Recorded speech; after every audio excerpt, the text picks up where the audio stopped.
For 8 months, I dedicated myself to getting the best shape of my life possible. How lean can I get? How much can I transform my mental, psychological, physiological state and push my body and mind to the limits of excellence that it's never achieved and attained? This is my results and what I learned. There were 17 main lessons that I learned from these 8 months of controlled starvation, and it's a very valuable experience that I went through that changed me in many ways. And there's some things that I would like to reflect on for people who want to embark on their own journey, people who want to go along it, and they want to know, I wish I knew that when I began. Because this is the stuff I wish I knew before I began my heavy caloric deficit for 8 months long to transform my body. Things I would do different, the things I learnt. Let's get into it. This is a lot more than the physiological and superficial and the vapid. This is transforming yourself and discovering the limits of your mental capacity through the gateway of the physical. We all have this opportunity to tap into higher potentials of our body and mind and achieve levels of excellence we've never achieved before. This is my experience embarking on that and what I learned. So, to give context, before I went on that journey, here's what I looked like. I was about 83 kilos on the left, pretty chunky. I was a chunky monkey, I did not intelligently put myself in a surplus. My fat was way too high. I was too aggressive with my calories. My protein intake wasn't adequate enough. I was getting bigger. I was getting stronger, but the quality of my size or my distribution of muscle to fat was not ideal. So this was the beginning of the 8 months. Here's what I'd look like previously. On the left, just a few years back, this was at the height of my poor health. Gastrointestinal symptoms were terrible. Skin wasn't good, which is an expression of the GI problems. And on the right, obviously, the end of that deficit. But I don't have a lot of muscle on me. I'm on that journey now.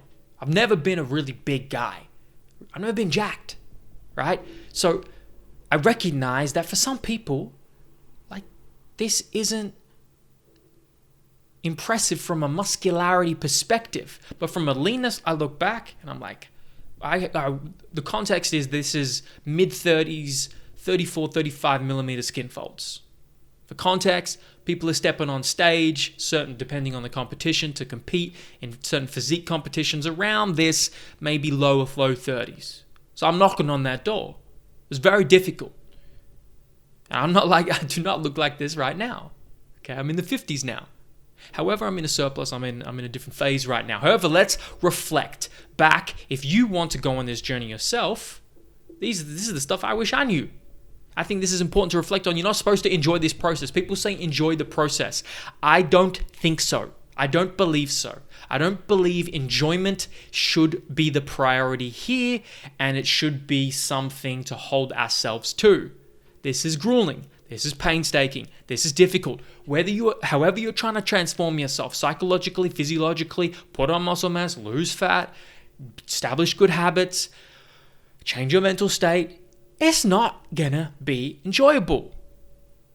It's not enjoyable when all you want to do is nothing, but because you're knocking on the doors of lethargy and low libido, and you feel apathetic, you don't really enjoy going to train on those days, but you do it because you have to, because that's the commitment you made to yourself. If you value a balanced lifestyle, family, social, personal, with those things in harmony, then you should be warned that this drastic change will throw you into disarray.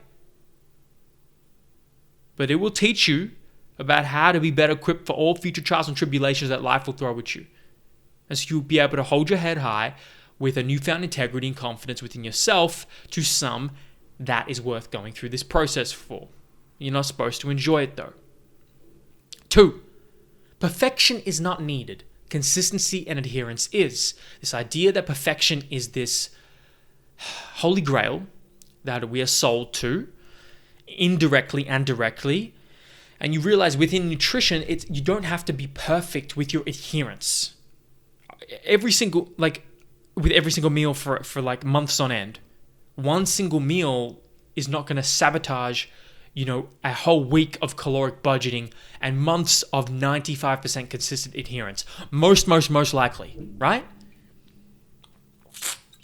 A good plan done consistently is better than a great plan done inconsistently.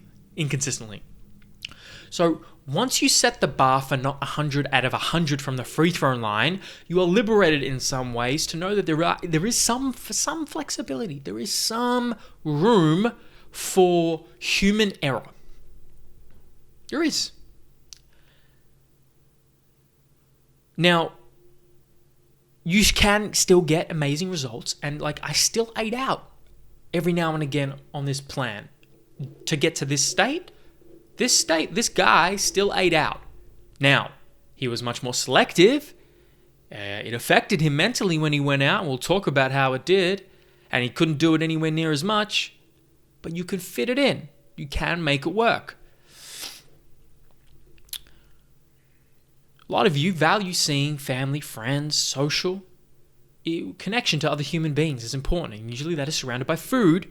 And so sometimes the value you get from a deep connection with another person isn't worth sacrificing all social interactions unless you have some goal that overrides that. This was very personal to me. I didn't care about stepping on stage. I didn't care about any medal, trophy. I wasn't trying to beat other people. I was trying to beat myself. If you were trying to beat other people, you have to realize there are other people out there who are sacrificing their social to win. Important context. And that's what I say. If you're trying to be in the top percentile of your field, step on stage, be the best in the world or the nation, this may not work for you. You probably have to have 100% savage adherence. That's what you need to aim for. No deviation. You need to be hyper focused. I don't care about being the best. I care about being my best. So that framework worked best for me and is probably applicable to most. Number 3, be aggressively patient. Now, it took me about 8 months to lose around 12 kilos and get to about 30 to 36 millimeters skin folds from around 80 to 90 millimeters. I averaged about 3 to 7 millimeters per week and 250 grams per week of weight loss. But interestingly, 5 kilos of weight loss and around 20 millimeters of my skin's folds was made in the last 8 weeks. Talk about the 80-20 principle. So the majority of my progress was made in the last portion. And so I was very aggressive in those last weeks, and it did not need to take me 8 months. That is what I learned. I could get to this level again from where I am now, and of course I'm at a different base. I'm nowhere near as fat as I was. I could get there much faster now because I realized I was too conservative. I needed to be more aggressive, but still be patient. I was taking too many diet breaks. I know guys like Layne Norton love diet breaks. Psychologically, they're amazing. However, it was pushing me away from my progress bar of leanness too much, taking me too long to adapt back onto the train. So I suspect taking this overall slow approach enabled me to conserve more muscle mass over the long run and establish strong habits. Really, really important to establish the strong habits that still serve me to this day. But it also wasn't a huge shock to my system because I wasn't trying to drop 10 kilos in 12 weeks, like some fitness challenges promote. In these cases, most people rarely establish the habits, systems, and strategies to maintain the progress they originally made. Instead, me and my coach aim for more meaningful but patient progress every 1 to 2 weeks, establish keystone habits, learn more. There was an air of patience because we weren't trying to get to somewhere by a certain date, but still be aggressive. That's what I would do differently next time. Be more aggressive. Number 4, what gets measured gets managed. Many people want to be wealthy. They want to be fulfilled. They want to be healthy, but they aren't willing to adopt habits that support that. I would bring my kitchen scales to restaurants. I would bring my kitchen scales to family gatherings. You have to have a certain social courage to appear like an abnormal character, to appear different, to be judged in the face of others, if you are committed to this goal and process. You have to, this is kind of another side lesson, that these things are going to happen. People think it's rigid and it's inflexible, but the irony is the act of measuring actually gives you freedom, because you already decided. Actually, let me go back. The irony is the act of measuring gives you freedom because you receive information to make assertive, thoughtful decisions. You don't have to deliberate whether you should or shouldn't do something. You shouldn't eat an X food because you've already decided your guidelines, your boundaries, and you monitor how well you stick within them. So if you want to save $100,000 for a home loan, what's one way to get there? Okay, figure out how much money's coming in and out. Then you can see your profit margin. That's when you can allocate a certain percentage to your savings account to invest it. You'll see that X profit per month will get you to your goal in X time frame. Just like you can see intaking X amount of food will get you to your body composition, performance goals, your health goals in X time. The act of measuring what's coming in and out exposes you to the reality of your habits and situation. Most people don't want to expose themselves to the reality of their habits because their habits are trash. Their habits are unhealthy. Their habits are, well, they're in denial or ignorant. But you're actually unburdened by having the right, more information, but the right information to give you clarity on the decision making. So when I go out, I know, okay, cool. I know I can have that. I know I can have this. I know I can have that. If you care about certain health markers, performance markers, body composition markers, then that is going to be really important, that what gets measured gets managed. Now, the main metrics goes without being said: food, body weight, sleep, body comp photos. Now, what was particularly valuable was the body comp photos and the skin folds. Combining those two together, because we combine the qualitative with the quantitative. The qualitative being the photos, the quantitative being the numbers on the skin folds. We could see the degree of body composition change that was occurring. So then we could make more informed decisions on a week-to-week basis. What would be the best course of action? So I would highly, highly encourage, if you don't have access to skin folds, get a coach who understands how to use them, like my coach or me, or do measurements. Tape measure. Then it's a very harmonious combination of the two, which then just you are unburdened by the confusion of decision making, of whether you go up or down in calories or stay the same, because you're getting really clear data on how your body is changing. Number 5, work hard, work smart. People love to put on a pedestal working hard, but it's not just that, it's working smart, okay?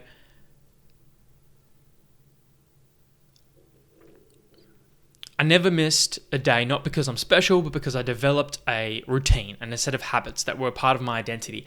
I didn't give myself a chance or a choice to turn up. I just turned up. This was part of my identity. I'm a guy who doesn't miss physical discomfort and training every day. That's just part of my identity that I've assimilated. So there are ways to get momentum on your side if you don't have maybe that, okay? The further you get into an energy deficit, the further your body will try and conserve energy. There's little evolutionary advantage to being ripped and having a six-pack. In fact, there's probably none, okay? The body wants to survive and procreate. And so our metabolism will adapt to your starvation. So it's going to decrease your non-exercise activity thermogenesis. It's going to drop your libido. It's going to drop your thyroid. So how can you combat this? Strategies that I used. Sleep as much as you can when your body will allow. Sometimes I was in bed for 10 hours, often. 9 to 10 hours I'm in bed and 8 to 9 hours of sleep. Perform fasted morning walks and stack other habits while you're doing activity. Audiobooks, note-taking, self-study, podcasts, email messaging, phone calls. Do them while you're being active. If you have take a phone call, do walking. Use zone 1 to 3 low intensity steady state cardio to manage the central fatigue that is building from training and just general stress of being in a deficit, while facilitating further energy output. If you have access to a bike, start changing your transport to be locomotion. You do the transport. So start cycling to places you frequent within 5 to 15 kilometers. That is what I started doing. I could get an extra 150, 300 calories per day of energy expenditure out of it just by doing that alone. Another one was sauna. It's a great tool to expend some energy, and it has a whole host of cardiovascular and respiratory and cognitive benefits, but it's a way you can facilitate some of those benefits, including energy expenditure, while just sitting there and having no joint stress on your body, and actually slowing muscle atrophy as well, which heat stress and heat shock protein stimulation has been shown to do. Oh, here it is. Heat acclimation, which can be achieved through sauna use, may reduce the amount of protein degradation that occurs during disuse by increasing heat shock proteins, reducing oxidative damage, promoting release of growth hormone, and improving insulin sensitivity. Another one was taking 10 to 15 grams of essential amino acids intra-session, especially if training fasted. I actually would do that differently now. I would also have a pre-training shake in the morning if I am training fasted, just so I can get that first bolus of 30 grams approximately of protein, so I can stay in more of a positive nitrogen balance throughout the day. Another big one, working smart, is fat is the most calorically dense nutrient. 9 calories per gram. It's more than double of carbohydrates and protein. Keep it low. Not because your hormones and endocrine system doesn't need it, but because it's going to take up a lot of space and it's not going to be that satiating. And it's very easy to consume. So keeping it below a gram per kilogram of body weight is going to be smart. And notice that's a pretty similar strategy to even being in a surplus to staying lean. Now, a lot of this stuff I said about more activity, the thing is, just reading Herman Ponce's latest book, Burn, on the new science of metabolism, and looks like all this is probably not needed as much. The reality is, increasing physical activity continually doesn't necessarily increase your total daily energy expenditure.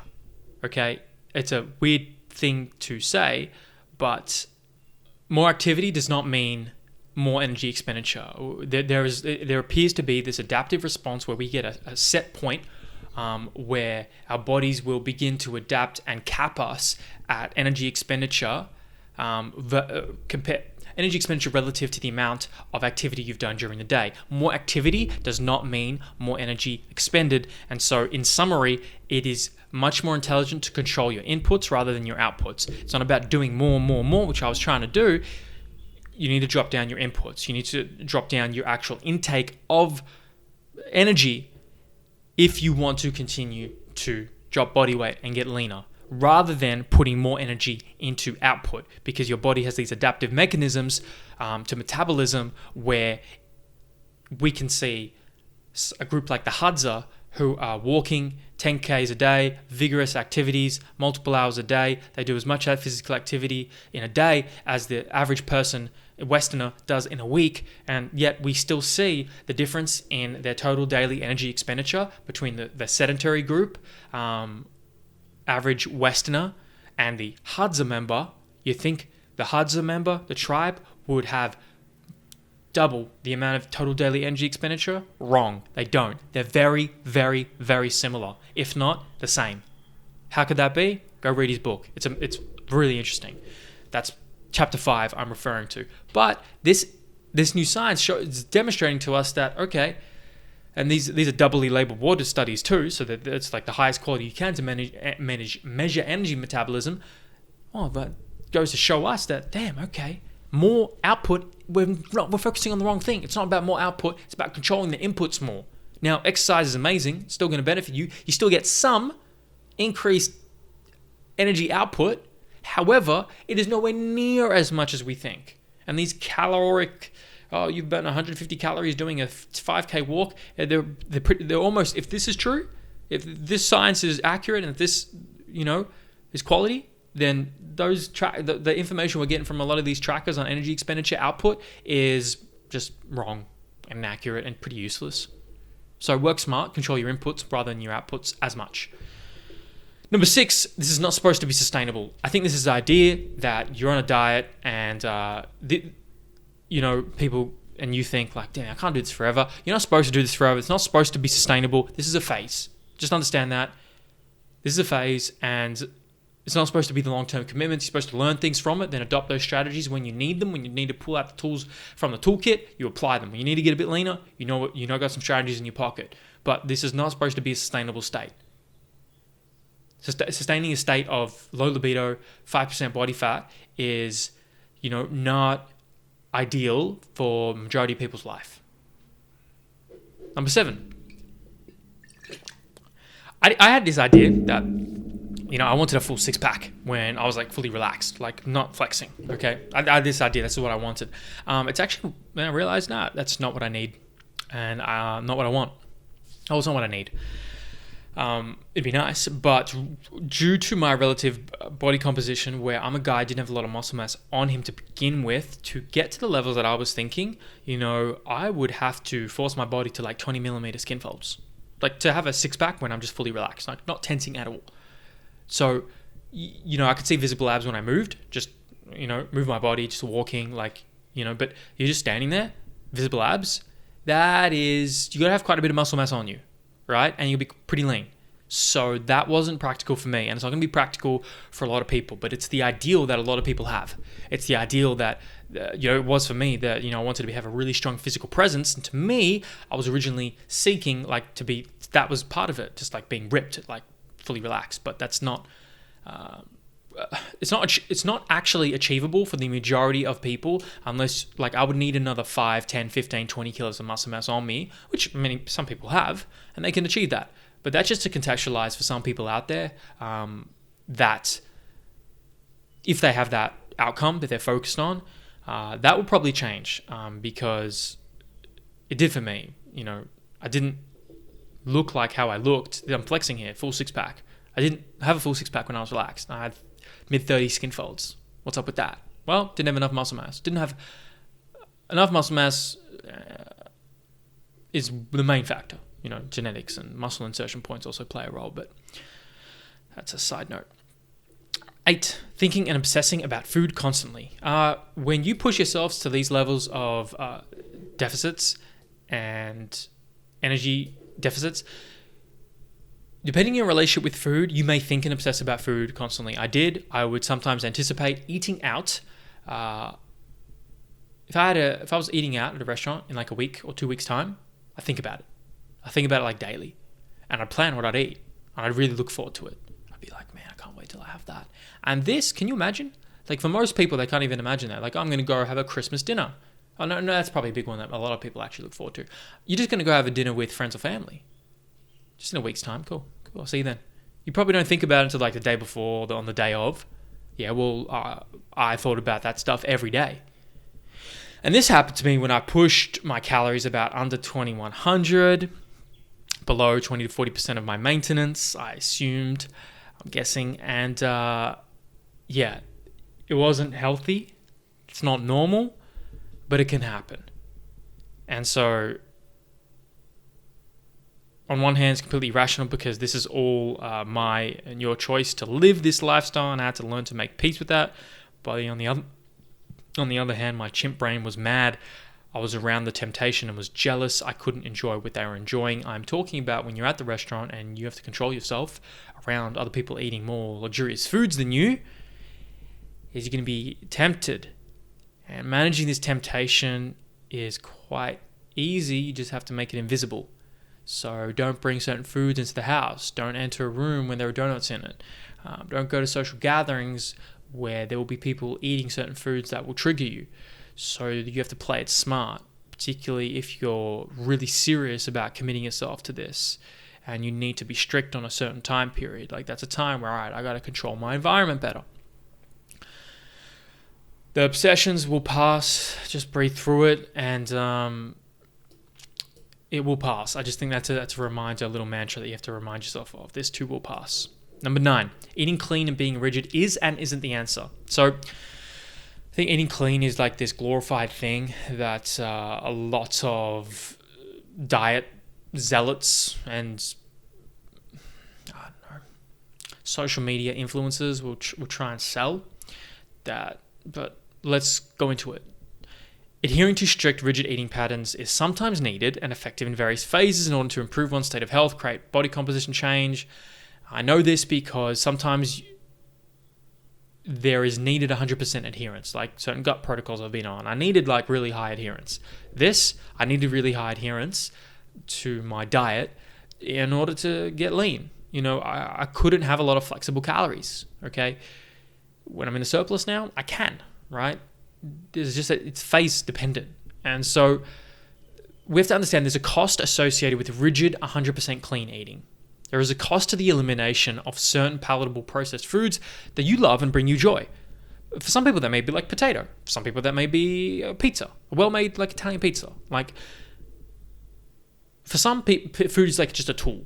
It's a tool for sustenance. They don't care about taste or like the quantity. They're just trying to like tick a box. For people like me, that is not the case.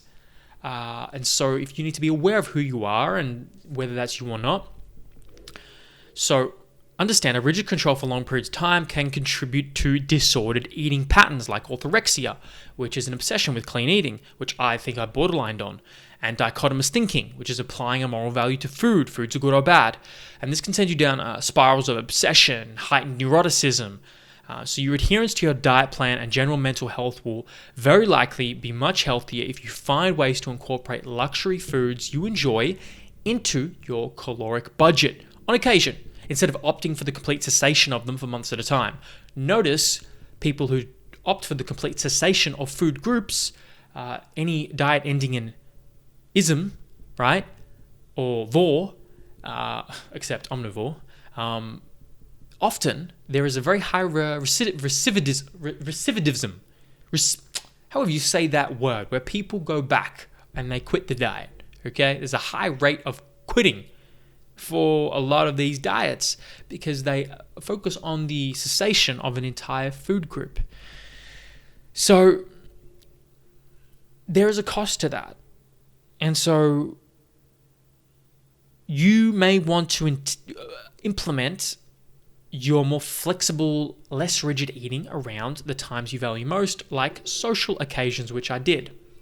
I learned that maintaining reasonable, flexible control within your caloric budget instead of exhausting your willpower, abstaining from foods entirely, is a much more healthy and sustainable way to maintain long-term progress. It doesn't mean you're going to use this as an excuse to cheat and justify poor eating habits.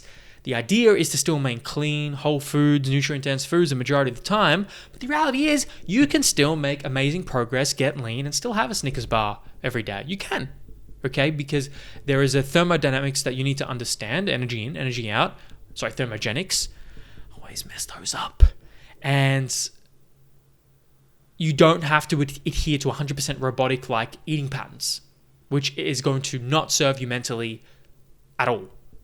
Actually, some research demonstrates that, and you can see it on my website, strengthofsaad.com, in the articles section, if you want to see the research, that rigid control is associated with higher scores of disinhibition, which disinhibition is a suppression or an inappropriate or unwanted behavior with higher BMI, more frequent and more severe binge eating episodes. That was with rigid control. Flexible control is associated with lower disinhibition, so less suppression of unwanted behavior, lower BMI, less frequent and less severe binge eating episodes, lower self-reported energy intake, and a higher probability of successful weight reduction during a 1-year weight reduction program. So you're likely going to be more successful in your adherence if you have less rigid control, but you still have boundaries. Important to note. Another study showed that black and white dichotomous thinking showed eating specific dichotomous thinking mediates the association between restraint eating and weight regain. We conclude that holding dichotomous beliefs about food and eating may be linked to rigid dietary restraint, which impedes people's ability to maintain a healthy weight. So I would encourage people to consider that life shouldn't just be about sticking to your own rigid rules. You got to break them and bend them sometimes as well. Number 10, managing eating out and flexibility on a strict caloric budget. How do you do it? How do you manage it when you eat out? Do you just say no? What are some strategies we can implement? One of them I did was when I eat out, I allowed any macronutrient ratio of food that I desired, but I stick within the caloric budget. So if my budget was 2,000, I allow whatever ratio of food instead of opting for like a certain protein or fat intake. In this case, you may be able to have quite a bit of food in one sitting and really fill yourself with a 2,000 calorie meal, but once you're done for the day. That's strategy 1. Strategy 2. I did this one more often. Number 2.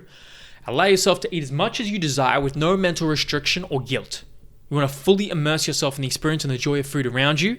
This was very valuable to me because it requires an element of willpower and discipline to restrict oneself, and I can quite easily consume 1,000, 1,500 calories.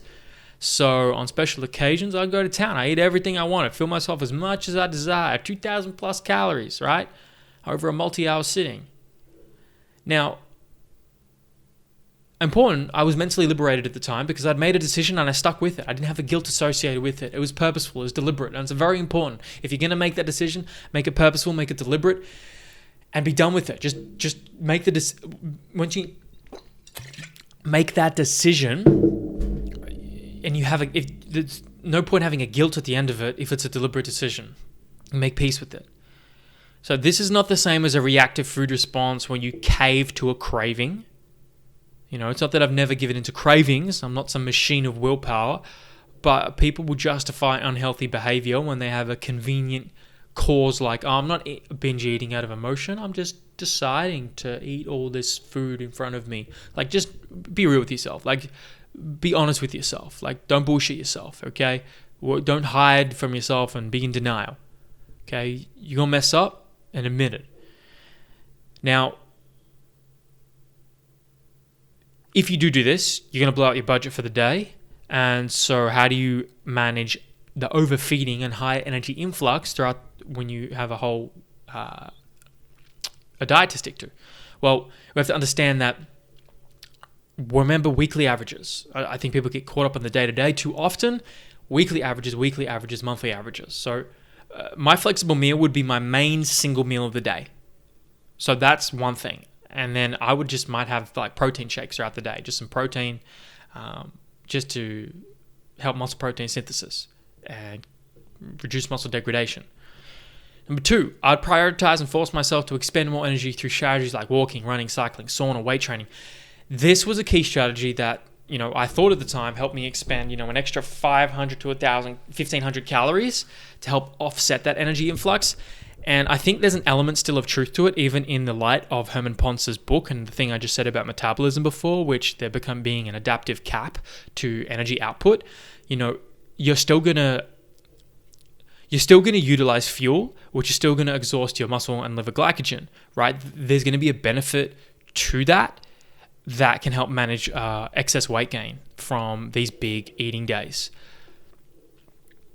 Like I said, 3 to 4 pulses of high quality protein on the days I was only having one main meal. And if necessary, I just consume less calories over the following days to maintain my weekly budget. But I found I rarely did that. Like it's just something it's something I did occasionally, but it's harder to do because you don't have a lot of food when you wake up in a new day, and the last thing you want to do is give yourself less food when you're in the state of already having barely any food. 11. Being full and being satiated, they're not the same. So it's a hard one to describe. It's like you can eat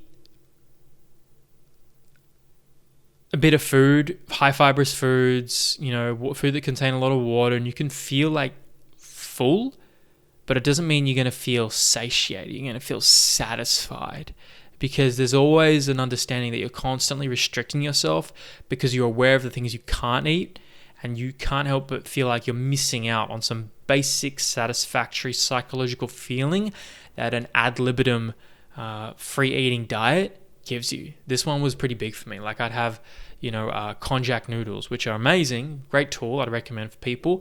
You can have 250 gram pack of The noodles, they're mostly water, made of konjac, just fiber, 20 calories for the whole pack. And can replace like a 400 calorie equivalent, 300 calorie equivalent pasta or rice. It's just not the same. It's a good replacement, but you just don't feel satiated. Knowing you're like, oh man, pasta tastes pretty good right now.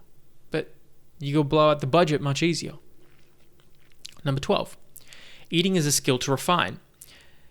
So there's a great utility in developing contingency plans, systems and expectations around your lifestyle to maintain conscious, productive eating behaviors and maintain a healthy psychological relationship with food. This is the stuff this teaches you. They're going through these phases teaches you this, okay? You really only learn this if you decide to go off autopilot of eating and just eat whatever you see and just, oh, I'll eat this, I'll eat that, not really thinking, versus the consistent measurement and management of food intake when you set boundaries and guidelines and you test yourself and you learn to hone this skill.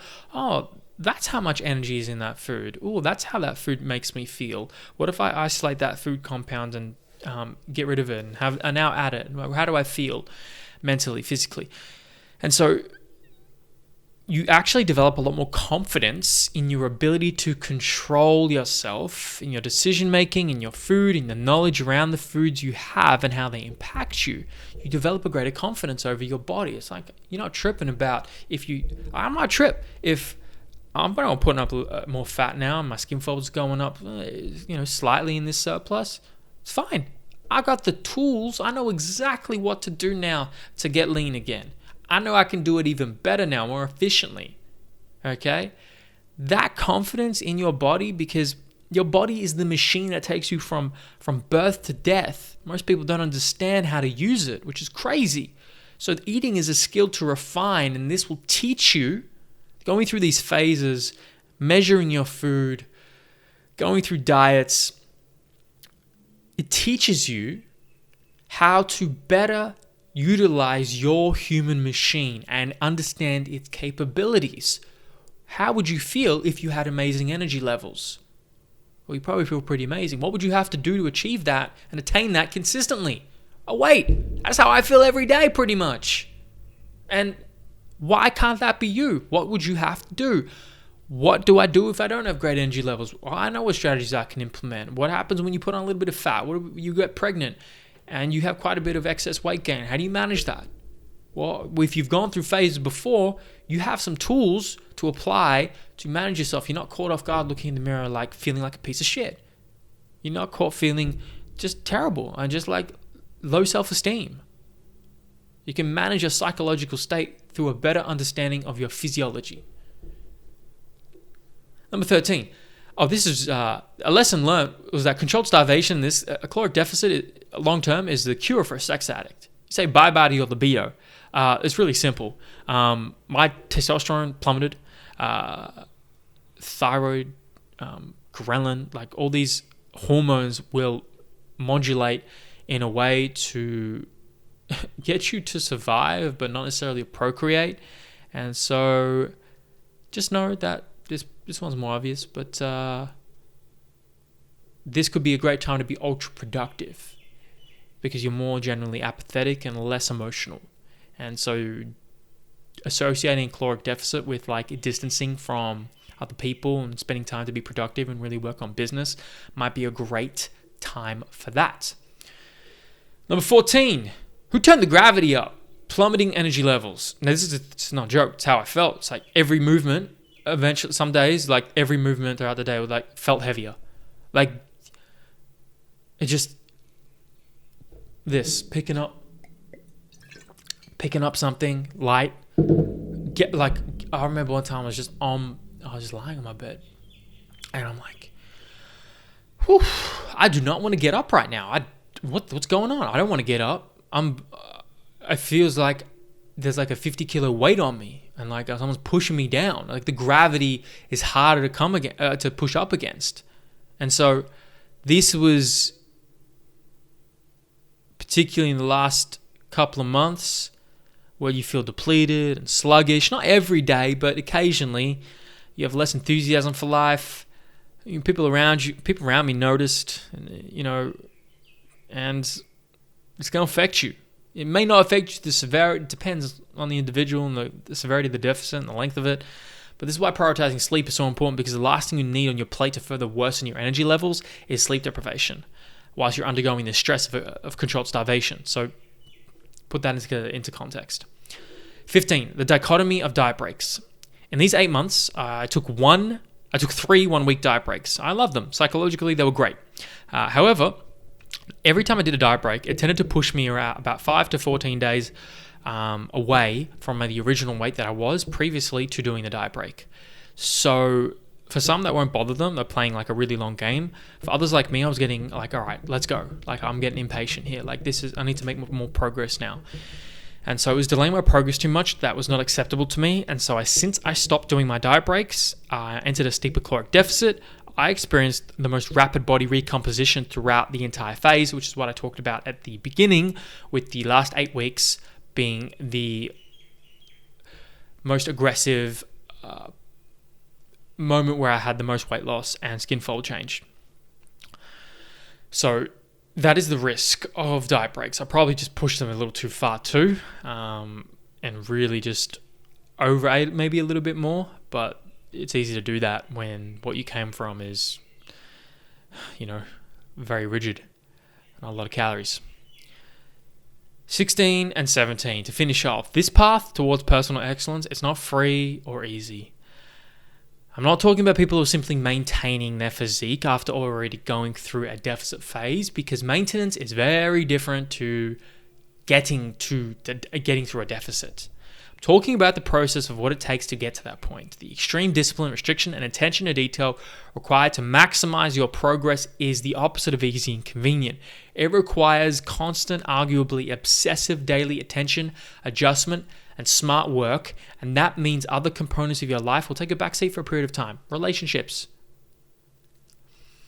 fun, enjoyment, pleasure, feeling good. Do you like to feel good? Because you're gonna feel good less. You gotta make peace with that, because some things are more important than feeling good. Like, some things are very intrinsic, Paulo Coelho, the Alchemist type shit. And speaking of, 17, last lesson, the path of personal excellence is glorious and transformative.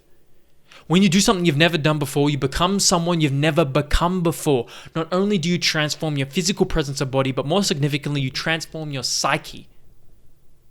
You bolster its fortitude and build a new armor against future hardship that is certain to come a-knocking. For me, I took this path because I wanted to push the boundaries of my mind and body than they've ever gone before. I'm a coach, and I wasn't look at that, come on, I'm looking at that photo. You think this, you gonna hire the motherfucker on the left? I was coaching at the time. Obviously, you don't coach naked, so you don't look. You kind of look athletic. You perform. I'm still relatively athletic, but come on, we gotta hold ourselves to a higher standard.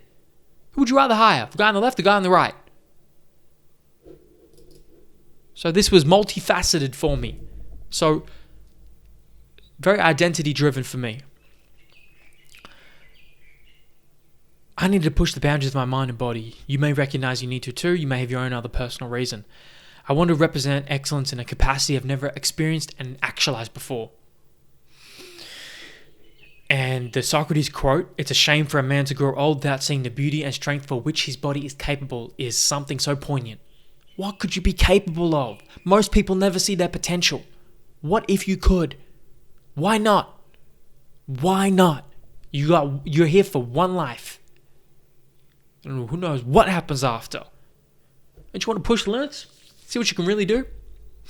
How far you can really push this thing? Got one machine, one human machine. Everything else is just extra. All this society stuff, we just created that with our own mind. But this thing is just the product of evolution. Why not take advantage of it? So through this process, killed an old part of me and entered the abyss in order to rebirth myself into a new, stronger version of myself that represents excellence in a way I can stand tall, fully, and own and represent proudly. This is the experience of transformation that I will repeat time and time again throughout my life in order to push the boundaries of excellence, to find further fulfillment, meaning, and peace through the responsibility of voluntary hardship and transformation. And those are the 17 lessons I learnt through 8 months of controlled starvation. I hope it was valuable to you, because definitely was to me.